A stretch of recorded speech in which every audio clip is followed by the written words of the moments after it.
The kids may hate it, but you're going to love it because we have a wonderful lineup of news coming your way this week. There's been a lot of stories that have been going on, and we're going to dive right in. If you're a customer of CoreWeave and you need a place to keep all your data, you're in luck because the GPU as a service platform has announced that Backblaze B2 is now an option for storage. You can also install support for Backblaze automatic backups through the CoreWeave application catalog. This move comes after last month's announcement that CoreWeave is now supporting VAST Data as an all-flash storage solution. Stephen, what advantage does Backblaze offer to CoreWeave customers?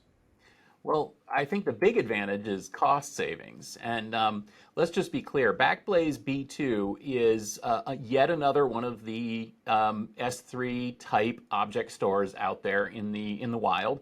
But this is Backblaze we're talking about here, folks. They're not trying to be the gold-plated, Rolls-Royce offering. Backblaze is all about offering great products at a great price, and that's what they're doing with B2. That's what they've been doing for a long time.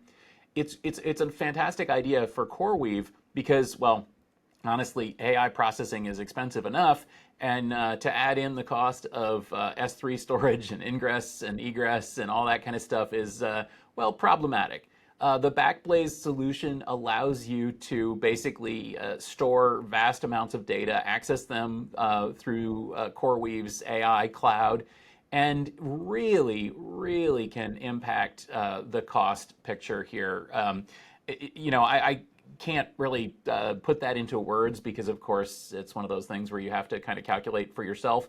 But the fact that it's right there in the CoreWeave application catalog, I think, is really powerful. We've been talking to Backblaze for years. We've known those guys for years. They know a lot about storage. And frankly, they have done a wonderful job of basically putting together a affordable and yet reliable storage solution. So it's very cool to see this be integrated with AI. And what's not to love when your bills go down?